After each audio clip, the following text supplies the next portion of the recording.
হে everyone, আলুস ভর্তা দিয়ে কিভাবে ইফতারিতে এরকম একটি চিজি পটেটো নাগেট তৈরি করা যায় তাই আজকে আপনাদের সাথে শেয়ার করব। রিসেন্টলি ভাইরাল হওয়া ইন্টারেস্টিং এই আলুস ভর্তার রিভিউ দেখে মেজো আপু আমাকে এনে দিল এই প্যাকেটটি, যেখানে শুরুতেই পেয়ে গেলাম ভাজা মরিচ, হ্যান্ড গ্লোভস, পেঁয়াজ ভাজা, potato powder, mustard oil and 150 ml এর মেজারমেন্ট পাউচ অ্যান্ড সল্ট। সবাই তো প্যাকেটে থাকা বোরিং আলু ভর্তার রেসিপি দেখে সেটাই রিভিউ দিল, বাট আমি এটাকে একটু ডিফারেন্ট ওয়েতে ট্রাই করতে চাচ্ছিলাম। ফার্স্টেই নিয়ে নিচ্ছি পটেটো পাউডারটা, অ্যান্ড এখানে আমাকে হেল্প করছে ইফানা। টু বি অনেস্ট, আমরা তখন পটেটো পাউডার থেকে আলু চিপসের স্মেল পাচ্ছিলাম। তারপর দিয়ে দিচ্ছি প্যাকেটে থাকা সল্ট। এখানে সল্ট এড করার পর আমরা এখন পটেটো পাউডারের সাথে ভালোভাবে নেড়েচেড়ে মিশিয়ে নিব। এই মেজারমেন্ট পাউচটাতে পানি ঢালার পর আমরা দেখলাম নিচের দিয়ে স্লাইডলি একটু লিক করছে, তাই দুইজনে মিলে লিকেজটাকে ধরে একটু একটু করে পানি অ্যাড করতে লাগলাম। সো আমরা এখানে 3বার পানি অ্যাড করে জিনিসটাকে একটা ডো ফর্মে নিয়ে আসলাম।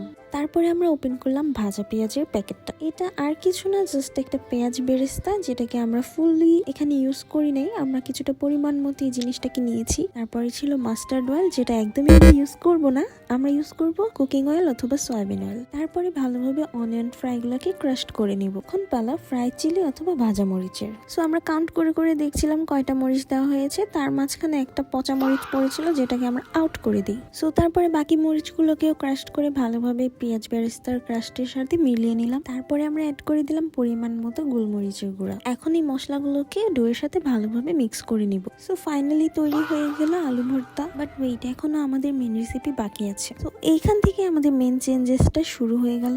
এখন অ্যাড করে নিচ্ছি পরিমাণ মতো কর্নফ্লাওয়ার, যাতে ডোটা আর একটু টাইট হয়। তারপর ডো থেকে এইভাবে সেকশন করে নিব, এন্ড এর ভিতরে আমরা চিজ দিয়ে দেব। নাগেটস গুলোকে ক্রিস্পি বানানোর জন্য আমরা এটাকে ব্রেড ক্রাম্স দিয়ে কোট করব। ব্রেড ক্রাম্সটা যাতে ভালোভাবে স্টিক হয় সেজন্য একটি বাটিতে আমরা কর্নফ্লাওয়ার গুলিয়ে নিয়েছিলাম। এভাবে করে এক একটা বলকে আমরা পটেটো নাগেটস এর শেপ দিয়ে দেব। একটু মিডিয়াম ফ্লেমে ফ্রাই করার পর এটা এরকম ক্রিস্পি এবং সুস্বাদু হয়ে যাবে। সামান্য কিছু চেঞ্জেসের মাধ্যমে জিনিসটার টেস্ট টোটালি চেঞ্জ হয়ে গিয়েছে।